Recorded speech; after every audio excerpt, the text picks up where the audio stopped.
Ya fatalo fatu nei tula o le fiafi o taimi nei ya wa salo banga ya tu le on o le fiafi lo tatu tunu Samoa. Ya le po ya tu le tatu video nei I numa tonu lama o le tatu fale tamele ta o le Grace of God Laundry Mat. Ya I nei tu fu nei I fefo ya lo to pa. Fale wasina te le o tanga mele sa fai asi vai nga sia ya ana e ma nei ya o le vai tu. Le wa mata ona wa mai le fa mo ya ainga uma e misi foi kapani pisinisi el tato falta me the grace of God ya dai la to la lava ile aso mo le aso pe re tanga metele la valia ya le pe ona si si mai ma so tato telefoni no to lunga ya nga choi le ya o le tato address o ni ngalo ya choi o le tato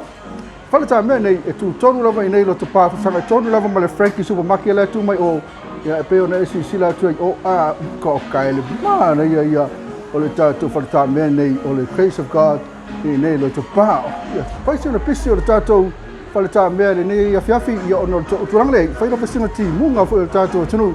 Ia tō tēle whai lātou whangaina la o ranga le tātou whakata mea. Ia lau mea lātou lava tāi ono le su. E le ngatala I le tāi le tātou masini I ia whapena fo I ono whama mango I tātou masini na traya. Awane ngana te whakata mea whanga tōna ma le Frankie supermarket.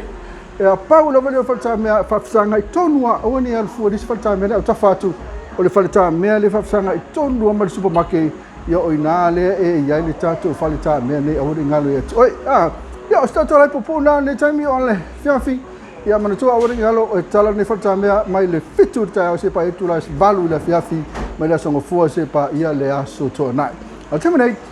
mana tua Grace of God I nei lo te pa ia e whawhanga I tonu lawa mai tātou supermarket Frankie I nei I lo topa.